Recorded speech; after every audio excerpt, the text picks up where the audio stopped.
Bismillahirrahmanirrahim. Alhamdulillahirabbil alamin wassalatu wassalamu ala asyrafil anbiya'i wal mursalin sayyidina wa maulana Muhammadin wa ala alihi wa sahbihi ajma'in. La haula wa la quwwata illa billahil aliyyil azim. Amma ba'd. Qala al-musannifu wa syarihu rahimahumullahu ta'ala wa nafa'ana bi'ulumihima wa ta'alaina min barakatihima fid dharaini amin. Bismillahirrahmanirrahim. Wa yajuzu lil hadiri fil matari ay yajma'a bainahuma fi waqtil ula minhuma. Wa yajuzu, dan diperbolehkan lil hadiri bagi orang yang ada di rumah, artinya tidak bepergian, fil matari di dalam keadaan hujan, ayyajma'ah, diperbolehkan ayyajma'ah menjamak salat, menjamak al hadir bainahuma di antara dua salat, fi waqtil ula di waktu yang pertama, minhuma dari dua salat yang dijamak. Jadi jamak itu tidak harus orang dalam keadaan bepergian, diperbolehkan. Diperbolehkannya tidak hanya untuk orang musafir. Orang di rumah itu boleh jamak. Ini terkait dengan masalah jamak yang ada kaitannya atau yang disebabkan oleh hujan. Nanti di belakang itu ada keterangan, ada penjelasan tentang bolehnya jamak tanpa adanya sebab hujan.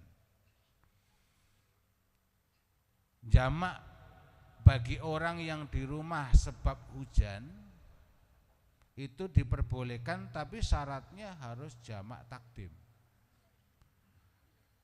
Sholat zuhur dengan asar maka harus dilaksanakan pada saat zuhur. Maghrib dan isya harus dilaksanakan pada saat maghrib.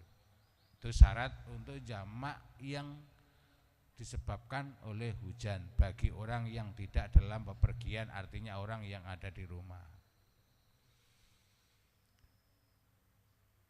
Yajuzu lil muqimi al jam'u bil matari fi waqtil ula, diperbolehkan bagi orang yang mukim, orang yang di rumah, menjamak sebab hujan di waktu yang pertama, minadz zuhri dari salat zuhur, wal asri dan asar, wal maghribi dan maghrib, wal isya'i dan isya, ala sahihi menurut pendapat yang sahih.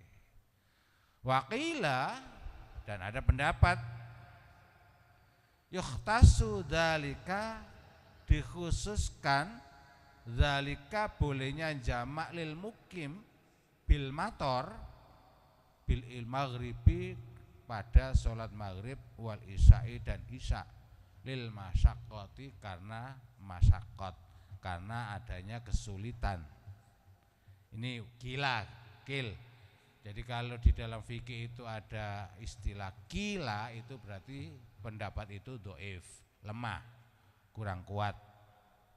Jadi ada pendapat yang mengatakan boleh jamak bagi orang yang di rumah sebab hujan itu hanya untuk sholat maghrib dan isya. Tapi pendapat ini dhaif, lemah. Wahada, diperbolehkannya jamak lil mukim bisyarti antaqo'ah, dengan syarat jatuhnya as-sholatu sholat fi maudhi'in di dalam satu tempat, lau sa'a apabila orang tersebut berjalan ilai kepada tempat tersebut, asobahul matoru maka orang tersebut akan kena hujan. Wa tabtallah, dan akan basah siabuhu pakaiannya orang tersebut. Waktu soro, dan mempersempit syarat,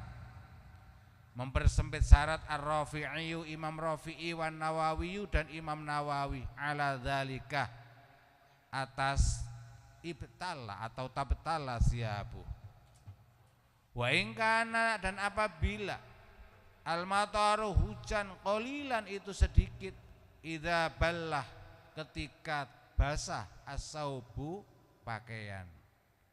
Jadi tidak harus hujan deras, hujan rintik-rintik saja, kalau mau datang ke masjid itu orang itu pakaiannya basah, itu sudah boleh menjamak sholat. Nah, di sini sebenarnya bukan orang jamak sholat di rumah, tapi sebenarnya orang jamak sholat karena jamaah. Jadi begini, ada orang sholat zuhur. Orang sholat zuhur nanti kalau habis sholat zuhur pulang, berangkat lagi ke masjid untuk sholat zuhur atau ke tempat jamaah. Saya tidak mengkoyiti masjid, di tempat mana saja di situ tuh diadakan sholat jamaah, dia akan punya masalah, akan ada kesulitan terkait dengan kondisi hujan. Artinya kalau mau datang lagi ke tempat berjamaah itu nanti dia kehujanan basah pakaiannya, kehujanan dan basah pakaiannya.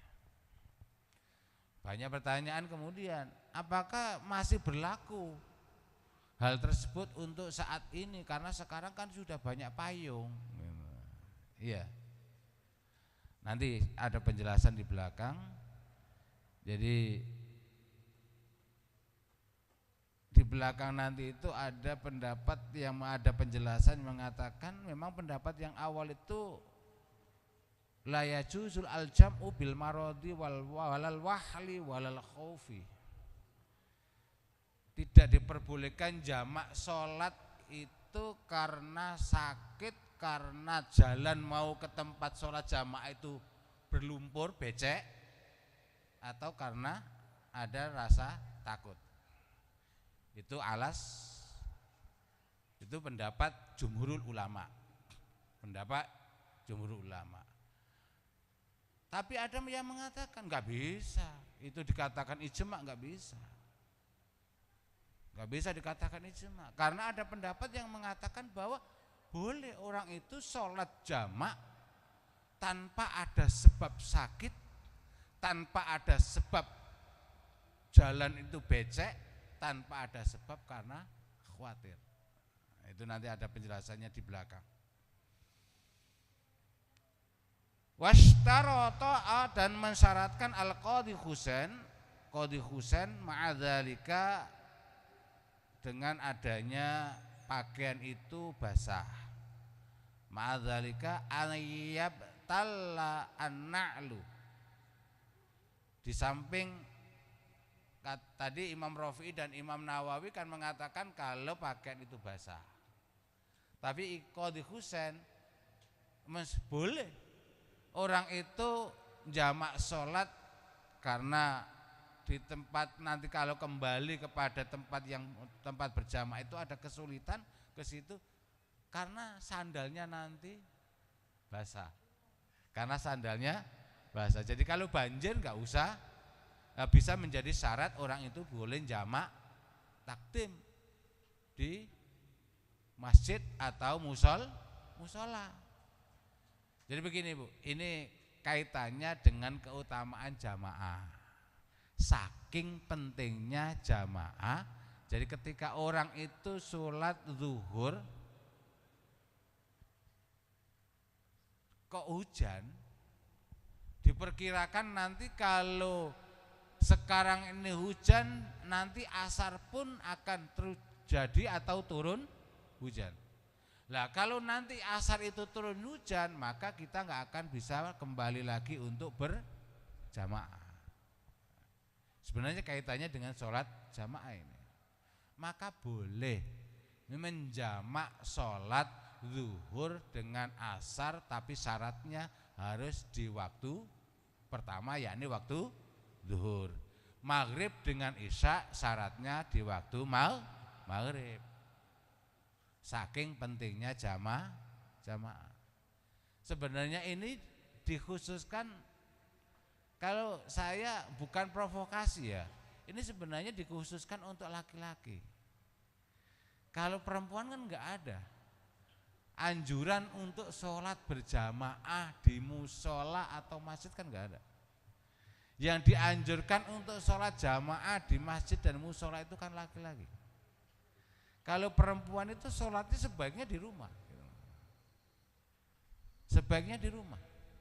Di rumah, di dalam kamar itu dulu ada namanya kamar gedong ya.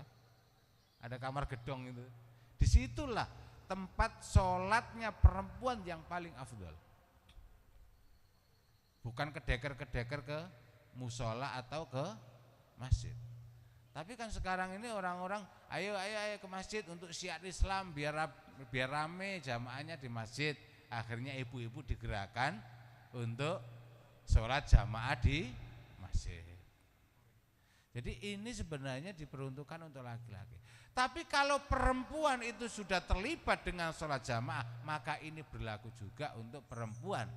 Boleh jamak sholat sebab hujan.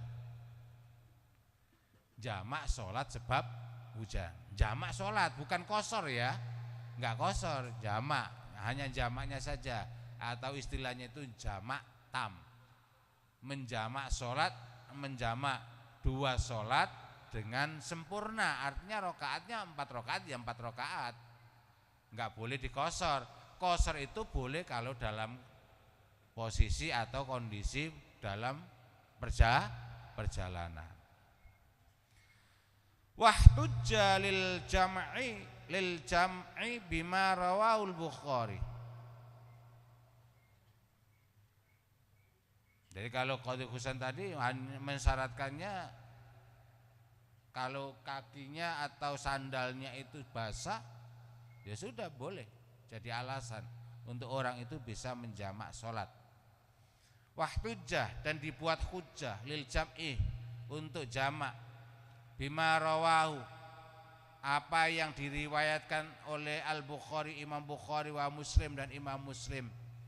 An Ibni Abbasin, dari Abdullah bin Abbas radhiyallahu anhuma, anan nabiyya sallallahu alaihi wasallam, sesungguhnya Nabi sallallahu alaihi wasallam shalla bil Madinati thamaniyan jami'an wa sab'an jami'an adh-dhuhra wal asra wal maghriba wal isya'a. Salat Nabi bil Madinah, di Madinah, thamaniyan 8 rakaat jami'an sekaligus. Artinya dilaksanakan 4 rakaat langsung 4 rakaat. Thamaniyan jami'an itu 8 rakaat semuanya pada waktu satu. Hanya pada saat satu waktu, yakni waktu zuhur. Maghrib isya dilaksanakan pada satu waktu. Wa sab'an jami'an, dan 7 rakaat jami'an semuanya. Az-zuhra wal asra, zuhur dan asar, wal maghriba wal isya'a, maghrib dan isya. Wa fi riwayati Muslim, dan di dalam riwayatnya Imam Muslim, min ghairi khaufin wala safarin, tanpa ada sebab takut dan tanpa ada sebab bepergian. Ini nanti yang dijadikan dasar oleh Ar-Royani, oleh Al-Mutawali, oleh Al-Khotobi, bahwa tanpa ada kekhawatiran, tanpa ada sebab sakit, tanpa ada sebab jalan itu bletok atau jalan itu becek ke tempat sholat berjamaah, orang itu boleh jamak sholat walaupun toh tidak dalam bepergian. Nah ini bisa dipakai untuk para pengantin nanti pendapat ini.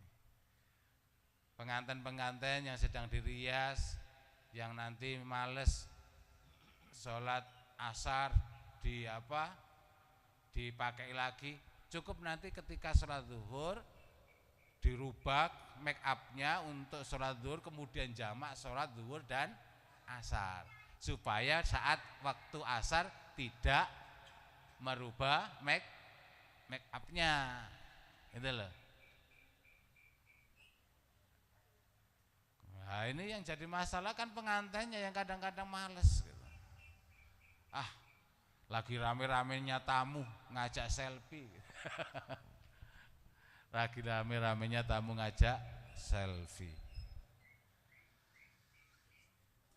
Wa kama yajuzu al-jam'u baina dzuri wal asri, dan sebagaimana diperbolehkan jamak antara zuhur dan asar, yajuzu al-jam'u bainal jum'ati wal asri. Diperbolehkan menjamak sholat Jumat dan sholat asar, dilaksanakan di waktu sholat Jumat. Jadi setelah sholat Jumat langsung berdiri untuk melaksanakan sholat asar. Artinya kesimpulannya apa? Boleh jamak di rumah itu dengan jamak takdim, nggak boleh jamak takhir. Bolehnya hanya jamak takdim. Tsumma idza jama'a bitaqdimi, kemudian apabila jamak itu adalah jamak takdim, fa yustaratu, maka disyaratkan fi dzalika, di dalam jamak takdim, fil limukimin bil mator, ma syurita fi jam'is safar, sebagaimana yang disyaratkan di dalam jamak sholat dalam bepergian. Artinya apa? Artinya ya sholat pertama dulu yang harus dilaksanakan, harus tertib. Syarat yang kedua, harus niat pada saat takbiratul ihramnya sholat pertama atau di tengah-tengah sholat pertama. Yang ketiga, harus langsung, harus mualah, nggak boleh dipisah waktu lama. Jadi setelah melaksanakan sholat yang pertama langsung melaksanakan sholat yang kedua. Boleh dipisah tapi pemisah yang pendek boleh. Contohnya apa pemisahnya?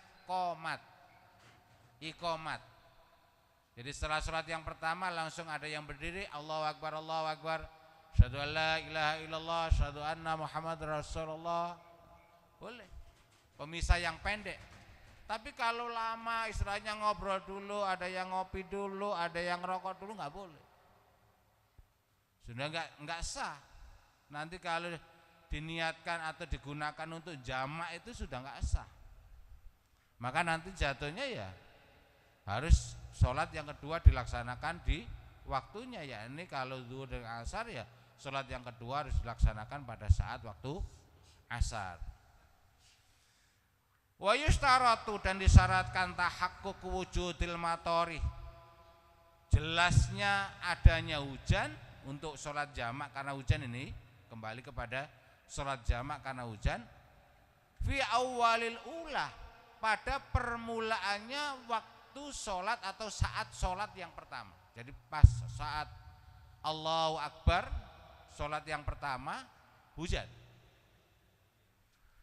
Wa awwalis saniyati, dan permulaannya sholat yang kedua. Jadi pas salam hujan lagi, grotek. Wah, ayo sholat yuk. Langsung kita jamak. Ayo langsung kita sholat. Itu syaratnya. Jadi kalau ketika sholat yang pertama selesai kok setelah itu enggak ada hujan, enggak boleh. Enggak boleh dilaksanakan jamak. Tapi setelah salam, memang kan tadi disyaratkan di sholat pertama itu harus niat untuk jamak sholat zuhur dengan asar dengan zuhur. Tapi kok setelah sholat zuhur enggak terjadi hujan, maka sholat asar yang mau dijamak enggak boleh dilaksanakan. Saya ulang, dipersyaratkan lagi, ada syarat lagi bagi orang yang jamak karena hujan, itu harus terjadi hujan pada saat awal melaksanakan sholat yang pertama. Dengan niat pada saat takbiratul ihram atau di tengah-tengah sholat, tidak harus pada saat takbiratul ihram. Jadi afdolnya itu memang pada saat takbiratul ihram. Usolli fardhu dhuhri majmu'an ilail asr jam'a takdimin. Itu afdolnya, tapi tidak harus di takbiratul ihram. Jadi pada saat tengah-tengah sholat boleh niat jamak takdim. Yang penting jangan setelah salam, maka enggak sah. Loh kemudian sudah niat di waktu sholat yang pertama, kok setelah salam sholat yang pertama itu hujannya reda. Maka ini enggak boleh dilaksanakan sholat asar yang mau dijamak di waktu sholat zuhur. Karena persyaratannya harus terjadi hujan pada saat awal atau permulaan sholat yang kedua. Ini untuk syarat tambahan buat yang jamak karena hujan. Wakadha begitu juga yustaratu disyaratkan aidon wujuduhu adanya hujan inda salam pada saat salam minal ulah dari sholat yang pertama ala sahih menurut kaul yang sahih, menurut pendapat yang sahih alladzi qata'a bihil iraqiyun, pendapat ini yang ditetapkan oleh ulama-ulama Irak. Waqila, dan ada pendapat yang mengatakan la yustaratu, tidak disyaratkan terjadinya hujan di saat salam sholat yang pertama. Wa naqalaul imam Haramain an mu'adzamil ashab, dari pembesar sahabat, wala yustaratu wujuduhu fi ghairi hadhil ahwal ats-salasah, tidak disyaratkan terjadinya hujan di selain tiga yang tadi saya sebutkan, yakni di awal sholat pertama, di awal sholat kedua, dan pada saat salam. Ini menurut ashab, mu'dhamul ashab artinya para pembesar sahabat. Hadza huwal ladzi nassa 'ala Syafi'i, dan inilah yang dibuat nas oleh Imam Syafi'i, wa qata bil ashab, dan yang dipastikan yang ditetapkan oleh ashabus Syafi'i. Langsung al-ma'ruf minal madhab,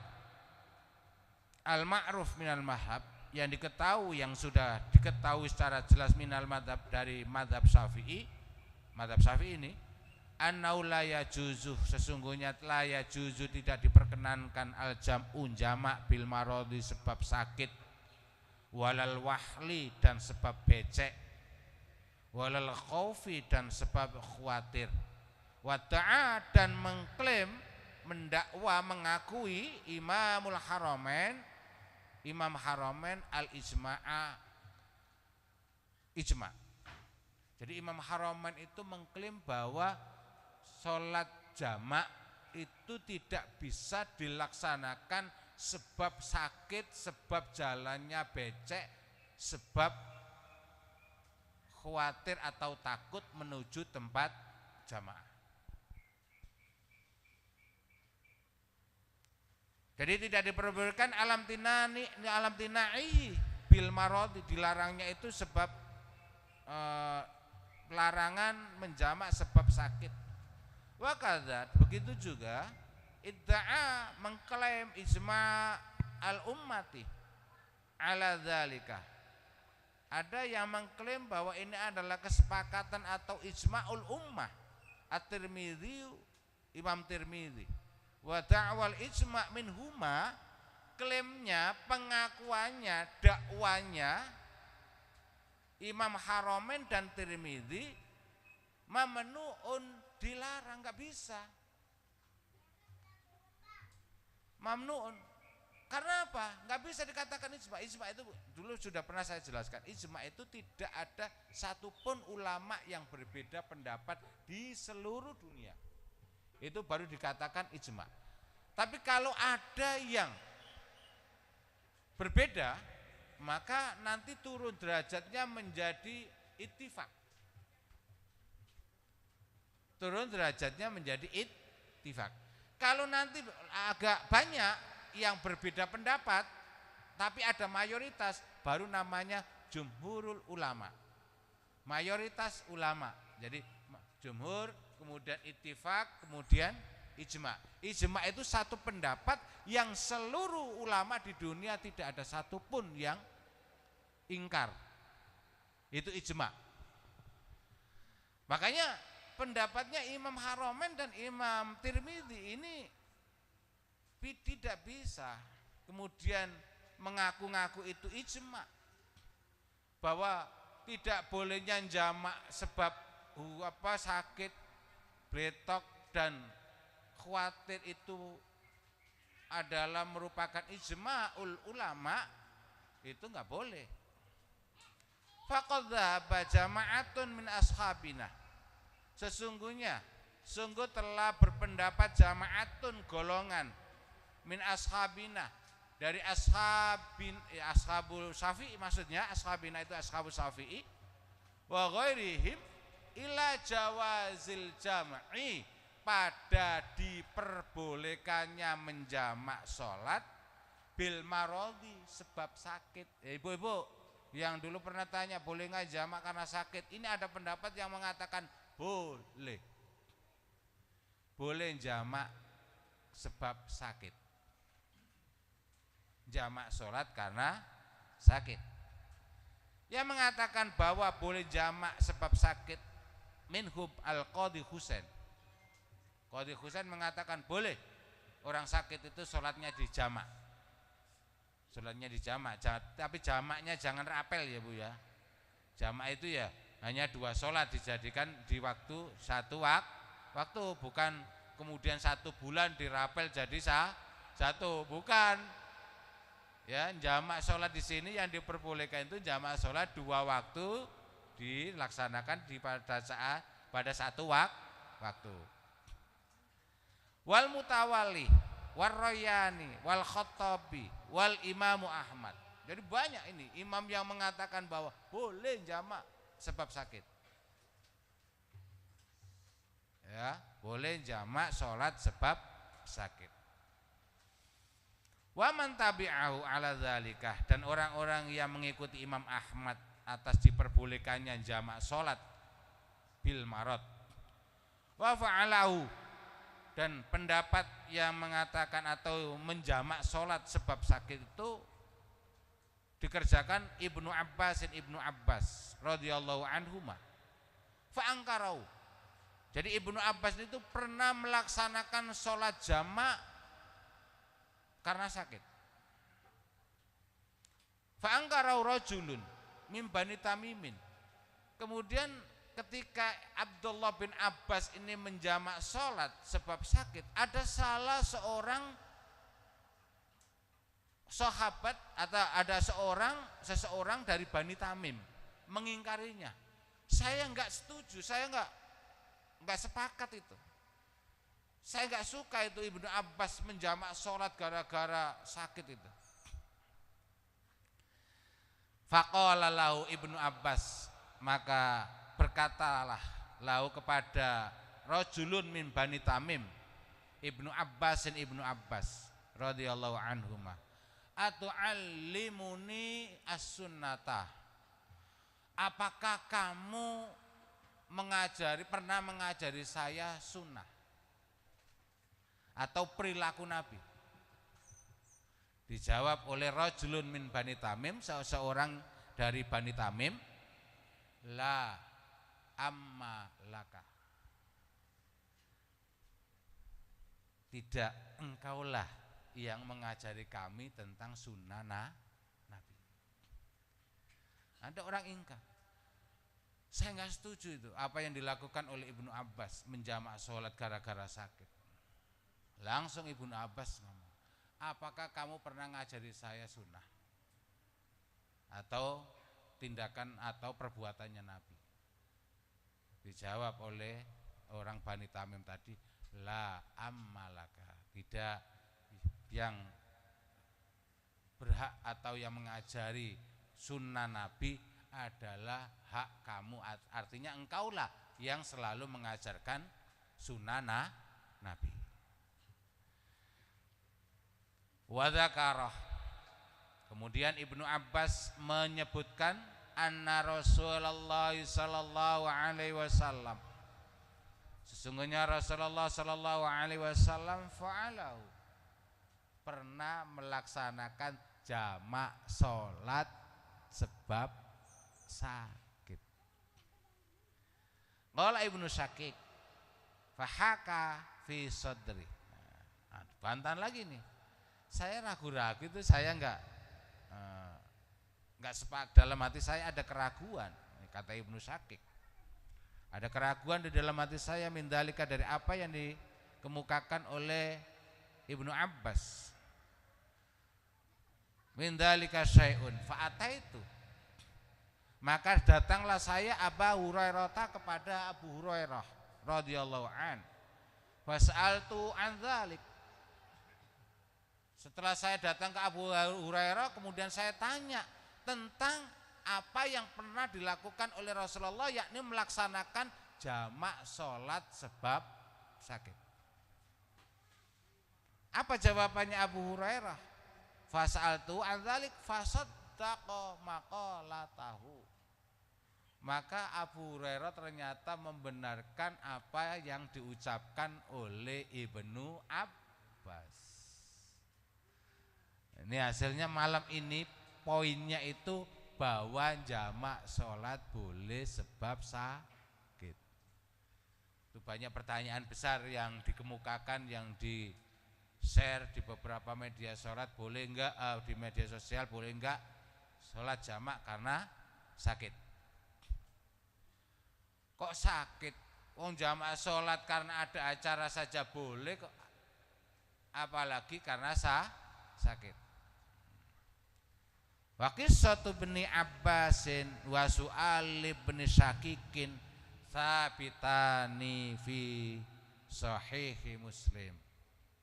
Apa yang diceritakan oleh Abdullah bin Abbas dan pertanyaannya Ibnu Syakik kepada Abu Hurairah ini tercatat, ditetapkan atau ada di dalam kitab Shahihu Muslim. Qala Nawawi sallallahu Nawawi al-qaulu bi jawazil jam'i wallahu a'lam bis-shawab. Demikian ibu-ibu, barangkali ada pertanyaan utamanya yang terkait dengan jamak terlebih dahulu, silakan.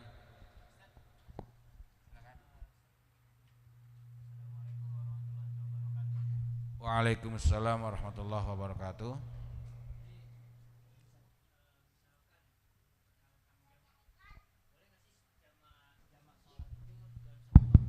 Karena takut gitu loh, kita kan tidur kan, habis sholat zuhur biasanya kan tidur, nah biasa takut nggak kebangun nih sholat asarnya, boleh nggak sih di jamak? Takut nggak kebangun jam 4 atau jam 5, atau enggak bisa jadi dia meninggal gitu loh di habis sholat zuhur, gimana Zat? Boleh nggak di jamak? Syukron. Assalamualaikum warahmatullahi wabarakatuh. Waalaikumsalam warahmatullahi wabarakatuh. Jadi menjamak karena takut itu adalah mafhum mukhalafah dari tadi yang penjelasan di atas. La yajuzul jam'u bil maradi walal wahli walal khaufi. Jadi menurut mazhab Syafi'i, jumhurul mazhab Syafi'i mengatakan bahwa jamak itu tidak diperkenankan karena sakit, karena jalan becek, karena apa? Karena khawatir. Tapi kemudian ada beberapa pendapat. Yang pertama sebenarnya baru bahas masalah orang jamak itu karena sakit. Nanti ada penjelasan bahwa boleh enggak jamak itu karena khawatir, boleh enggak jamak itu karena jalan becek.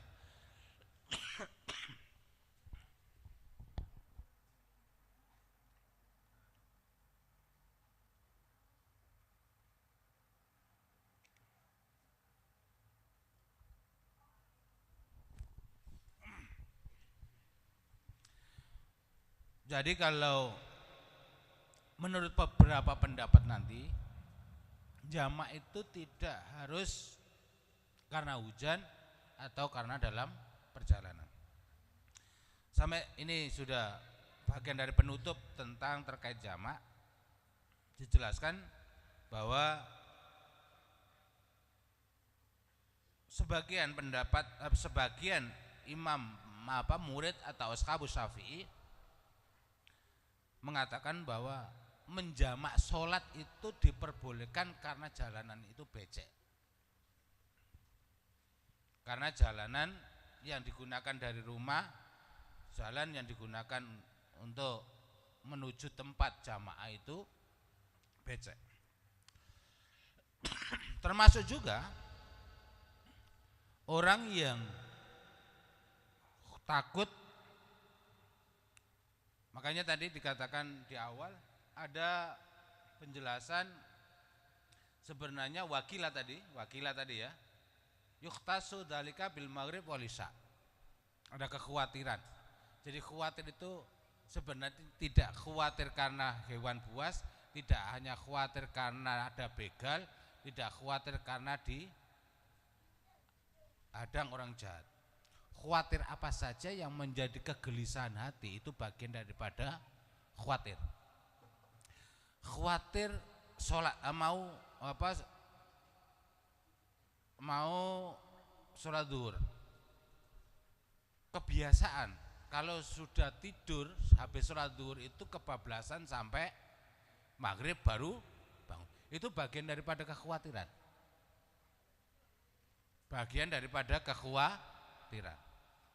itu diperbolehkan, itu menurut sebagian ulama. Jadi nanti Al-Khattabi kemudian Ar-Royani itu termasuk ashabus Syafi'i yang memperbolehkan tadi satu jamak sholat karena sakit, jamak sholat karena jalanan bletok, ya, termasuk menjamak sholat karena khawatir atau karena takut. Jadi ini ada pendapat besar ya, berarti jumhurul ulama bahasanya.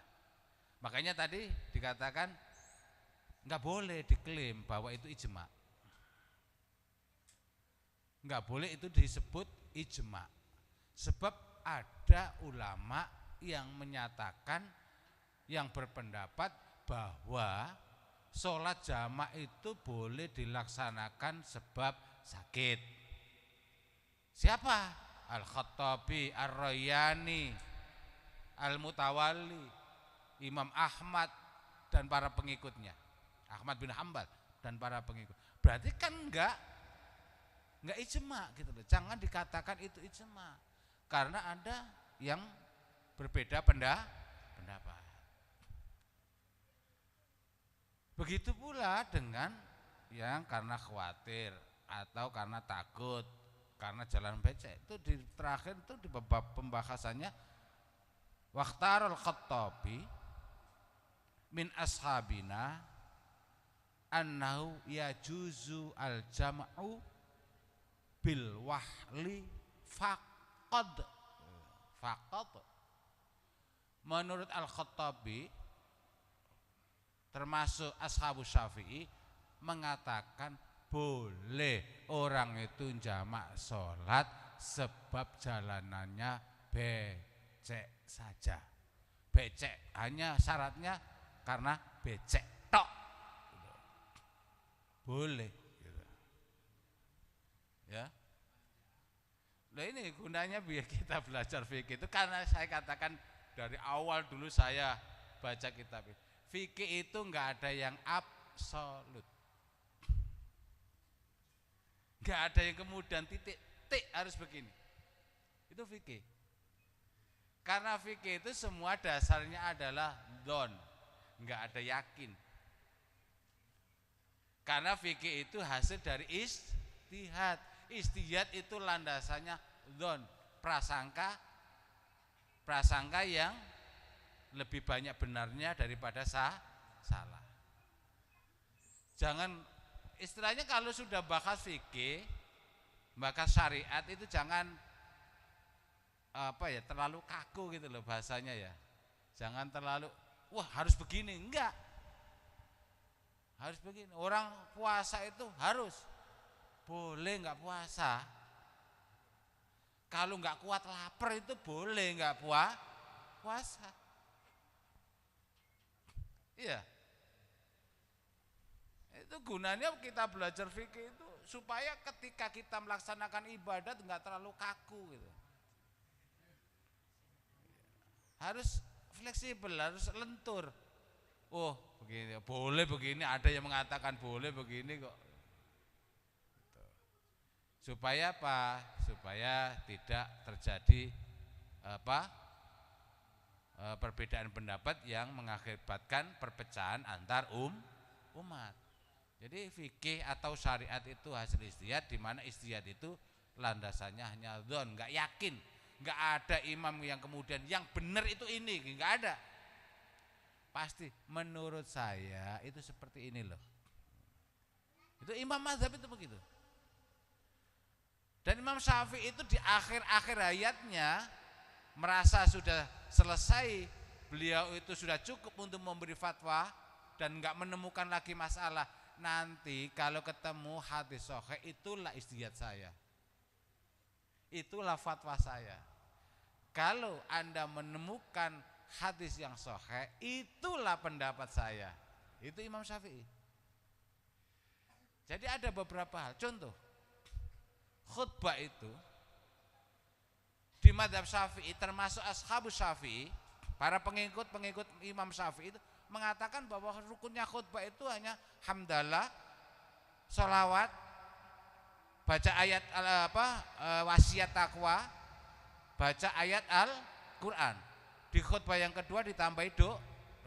Tapi ada hadis sahih yang mengatakan bahwa Rasulullah itu setiap khutbah selalu baca asyhadu alla ilaha illallah wahdahu la syarikalah wa asyhadu anna sayyidana Muhammadan abduhu wa rasuluh. Makanya setiap khotib selalu baca asyhadu alla, karena ada hadis sahih. Madhabnya Syafi'i enggak ada. Rukunnya khutbah itu hanya 5 itu kalau madhab Syafi'i. Tapi Imam Syafi'i sendiri sudah mengingatkan, nanti setelah saya enggak ada, kalau ketemu hadis sahih, itulah pendapat saya. Jadi ada yang mengatakan sebenarnya menurut jumhur ulama, saya katakan jumhur karena sudah diklaim, sudah diingkari oleh sebagian ulama, enggak bisa dikatakan ijma.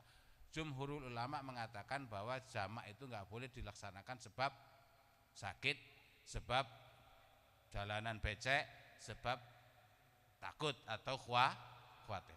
Tapi ada sebagian. Saya lagi begini.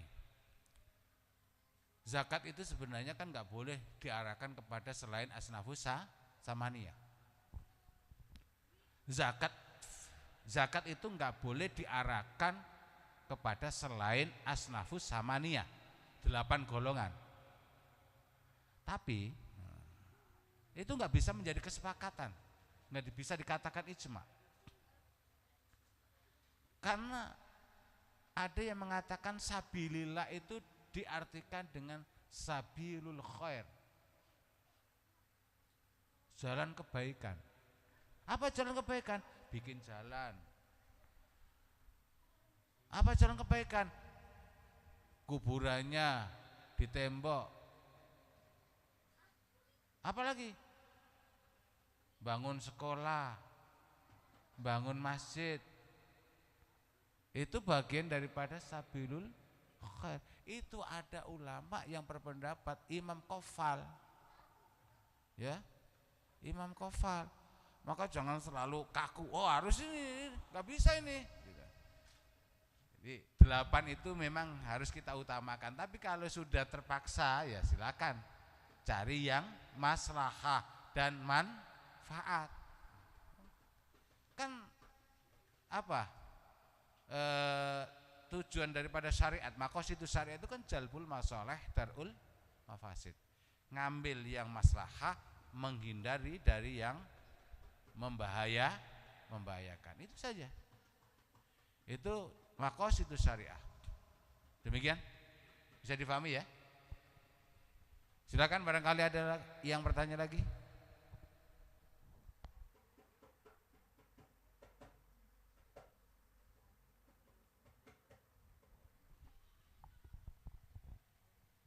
Jadi hampir 3 tahun Ibu ya kita bahas tentang sholat. Berarti saking pentingnya sholat. 3 tahun. Saya ingat 3 tahun kita itu membahas putar-putar masih terkait masalah sholat. Saking pentingnya artinya jangan sekali-kali sholat kita sia-sia, apalagi kita tinggal. Karena sholat adalah apa? Imadud, tiangnya agama. Orang itu kalau dikatakan beragama, tanda-tandanya kalau sholat. Kalau nggak sholat, oh berarti dipertanyakan orang itu beragamanya. Demikian. Apabila ada kurang dan lebihnya, mohon maaf yang sebesar-besarnya. Wallahul muwaffiq ila ma yuhibbu wa yarda. Assalamualaikum warahmatullahi wabarakatuh.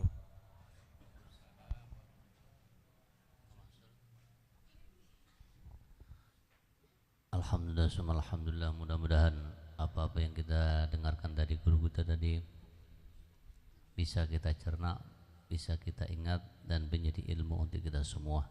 Mudah-mudahan tambahan ilmu tersebut bisa memperbaiki hubungan ibadah kita kepada Allah Subhanahu wa taala dan mempermudah kesulitan kita dalam beribadah kepada Allah Subhanahu wa taala.